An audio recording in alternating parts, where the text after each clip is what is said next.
This presentation is titled Scene Blocking and Staging. Uh, for those of you that know a little bit about acting, you know that before there were movies, acting took place on the stage, and directions had to be given to the actors on how to move on that stage.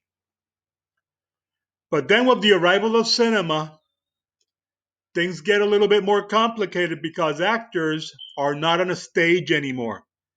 Actors are now at a set, a location, and the freedom that they have to move around makes things more complicated. So today we're going to be talking about that process in which we prepare the shot by leading the actors and other departments through the movements that they need to make and somehow synchronize them in order to have the best shots possible. So, as I said already, the title of this lesson is Scene Blocking and Staging. And the person in charge of blocking is the director. Blocking can be one of the most terrifying parts and one of the most complicated parts of the job of directing. And the director needs to understand blocking and staging because he is the only person that is supposed to be engaging and leading that activity. Good staging and blocking will save time when shooting. Remember that we want to shoot a movie quickly because when we're shooting a movie, it's very intense and it can be very tiresome. So it's something that we need to be prepared for. That's what the other two stages are for. I'm referring to development and pre-production. And then we have production, which is what we're talking about in this unit, or principal photography. And that preparation should lead us to a less complicated shooting schedule. Now, blocking, as I said earlier, originally was a term that was used in the theater. And it has to do with the positioning and movements of the actors on the stage, which is very different from the type of blocking that we do in cinema. Blocking involves rehearsing the performances. And this is necessary if you want to have a smooth performance. So in filmmaking, things get a little bit more complicated because now you're adding something that you don't have in theater. Now you have a camera and now you have lights. So blocking in a film involves very precise movements of actors and relationship to the camera and the light as opposed to in relationship to an audience. When actors are performing in a theater, they are performing for an audience. How many of you have been to a play? So you've been, anybody saw Hamilton? Oh yeah, I know. I saw it on Disney Plus too, but I don't know if you're aware that a couple of years ago, they brought they brought Hamilton to San Juan for several weeks, and they had it with the original actors, with Lin-Manuel Miranda, and the tickets were very cheap compared to what they cost in Broadway, New York. So they brought the production here, and I have some student that had the opportunity to go and see it. And of course, if it was anything like what we saw on Disney Plus, it was a fantastic show. But acting in front of an audience, which is what I'm trying to get at, is very different than the way that actors perform when they're making a movie. When you're on a stage, you're performing for the audience, but when you're making a movie, who are you performing for? Well, actually, you're performing for the camera. The camera becomes your audience.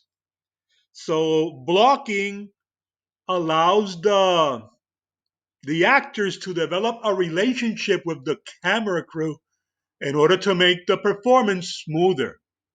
So when you guys start making movies, if you're acting, please be reminded that you're performing for the camera because the camera has become the audience's eyes. The director guides the cast to follow his vision for the composition of that particular shot with blocking. And the more you block, the faster principal photography will be. Remember that blocking takes place during the shooting of the movie. Simply put, blocking a scene is directing an actor's move in relationship to the camera. Remember that what the camera sees is eventually what the audience is going to see. You can think of blocking as a choreography of a dancer, of ballet. All the elements that are in the set, that include the actors, the vehicles, the crew, the equipment, the furniture, everything. If it's going to move, it should move in perfect harmony with each other in front of the camera. And if it doesn't, well, you have to shoot again and shoot again until you get that harmony. So that's why blocking and rehearsing is so important. Blocking involves 5 stages. We're going to look at each one of them. They include the block, lighting, rehearsing, making adjustments, and shooting. And then this process is repeated over and over and over again until you finish shooting your movie. We're going to be looking, as I said, at each section of blocking independently. Let's begin with blocking itself. Blocking, we're going to define as the act of walking the actors through the scene before filming it to make sure that the lighting is adequate and that the camera is able to get the desired focus required. If you look at the first picture, that is a behind the scenes from Robin Hood. There you have director Ridley Scott giving instructions to actress Cate Blanchett and actor Russell Crowe. He is guiding them through the scenes. He's giving them instructions of what he wants them to do. He's going to do the same thing with the camera crew and any other department that might be working during this particular shot. And then basically what they're going to do is they're going to perform like if the camera was shooting it. Remember that blocking is for all the departments, so they can be sure and they can be prepared when the scene is shot. So this is going to save time and it's going to save money.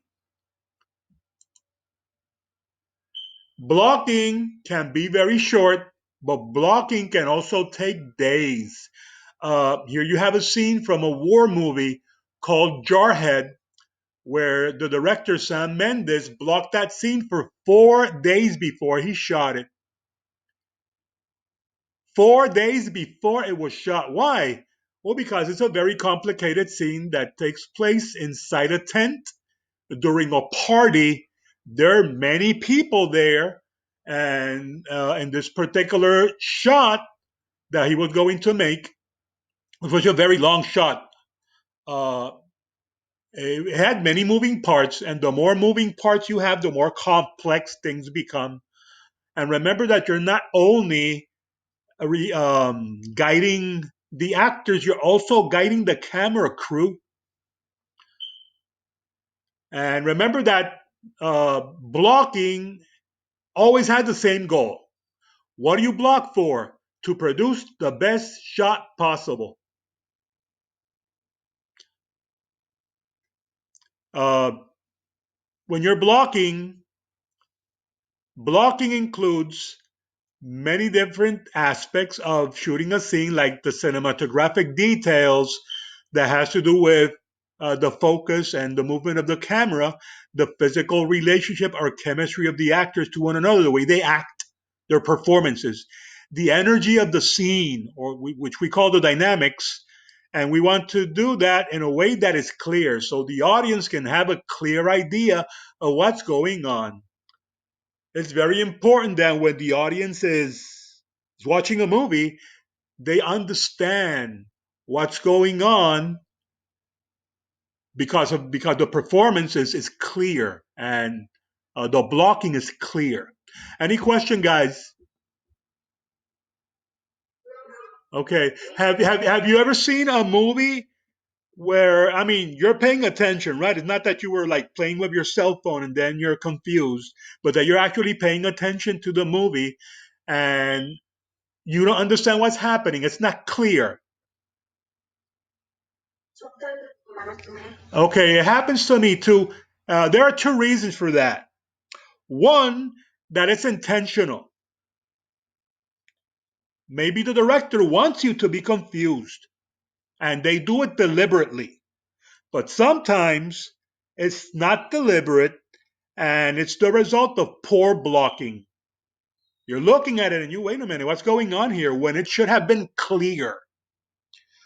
So make sure that you block when you're shooting for the sake of clarity of the viewer. Block, yes, madam.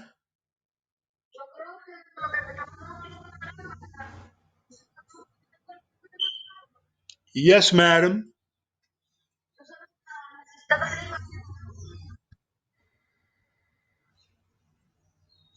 Well, what's happening today is the first time that it happens to me. This hasn't happened before, but I'll look into it, sir. Thank you.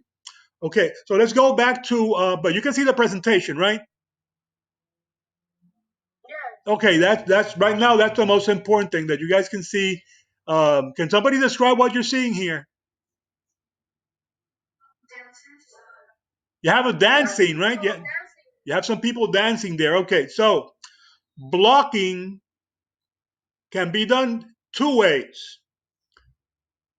The first one can be called stationary, and stationary means that the camera is not moving. You just put the camera there, and the actors are the one that are supposed to move in a certain way, the way you blocked it, in front of a camera that does not move. Now, the other type of blocking is a little bit more complicated, and it's called dynamic. Remember that dynamic, anything that is dynamic involves movement. Anything that is dynamic is full of energy. So dynamic involves the synchronization of the actor's movements and the camera movement. So when you're shooting a dynamic scene, the camera is moving. If you're shooting a scene like this, would you keep the camera stationary or would it be a dynamic shot? Would you move the camera?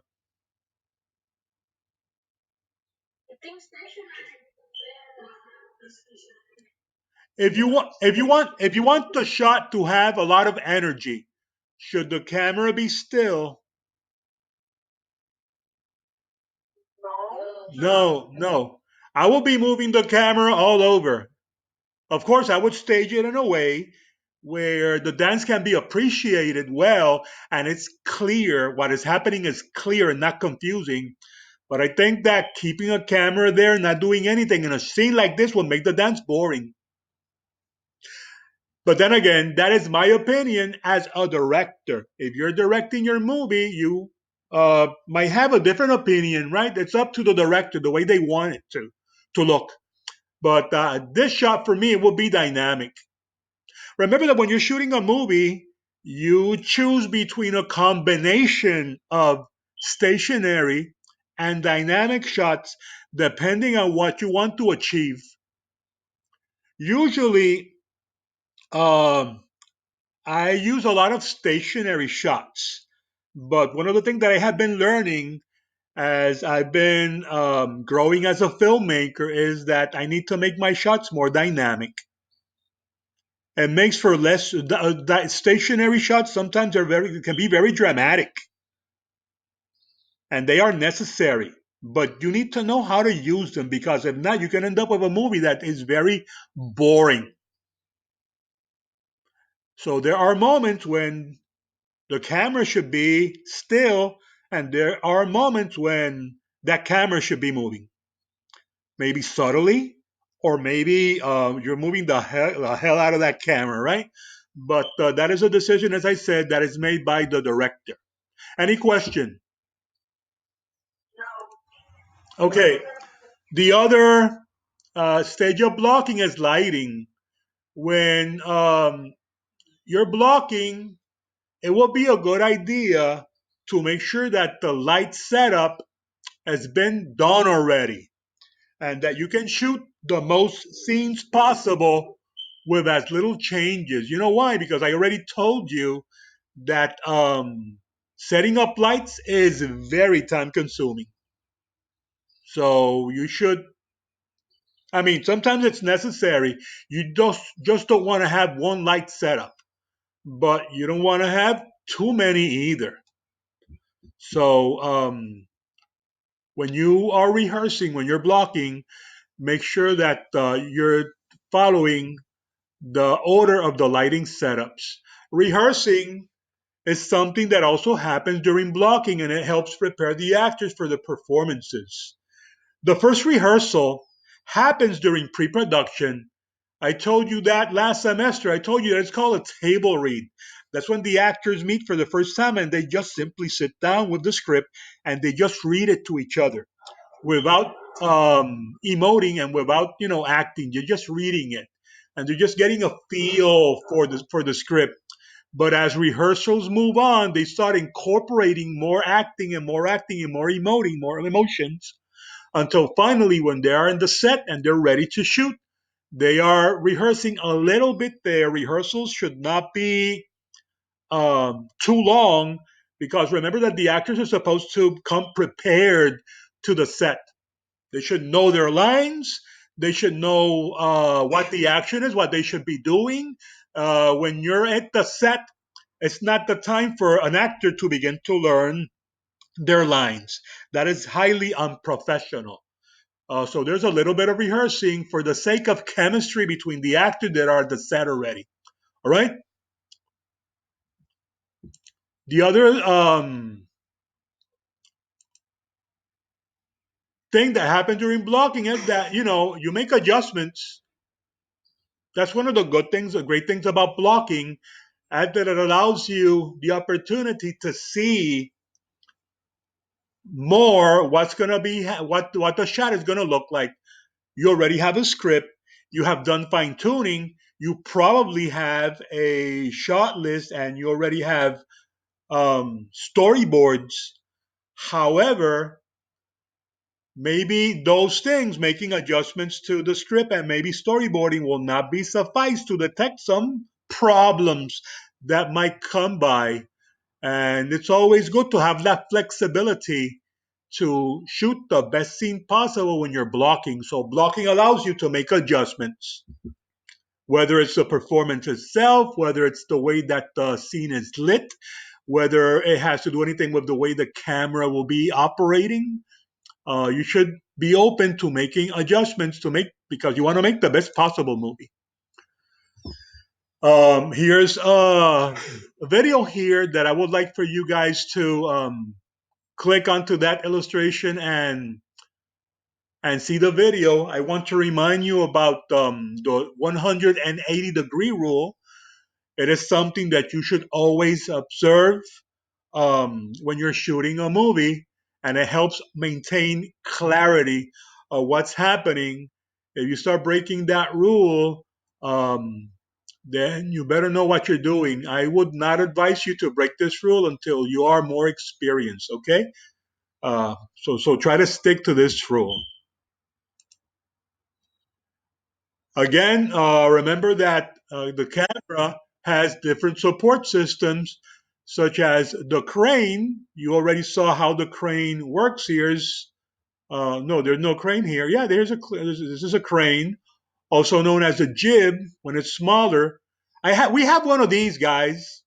So maybe when we go back to school, if you ever go back to school, you'll be able to see the jib. We also have a dolly, which is this tracking system that you see here. We have a dolly. There are other types of stabilizers that are handheld, right? And we have tripods also. We have all that equipment to shoot our movies in our classroom. Some tips for blocking scenes are the following. Have a shot list because it will help you during the blocking process. The shot list is like a map. It gives you a path to your destination, but you don't always have to follow it, right? You can always have that flexibility if you think you can do it better. Let the actor show you what they want to do first and then make a suggestion. Number three, where the camera is placed is determined primarily by what's important in the scene. What you're shooting is what is important in that scene. And the camera shot should make that evident. Blocking is like a puzzle. Directors need to keep on working at it until the whole scene works. And in low budget films like the ones that we do, which are low budget or no budget, speed is essential. Story and blocking some scenes so the action takes place in one direction is advisable. And there's a link here for a filmmaking article about blocking that I think will be good reading. We have a reshoot activity here with 5 questions that you guys need to answer and upload in the next 48 hours. And I would like to know if you have any questions regarding anything we have discussed about blocking.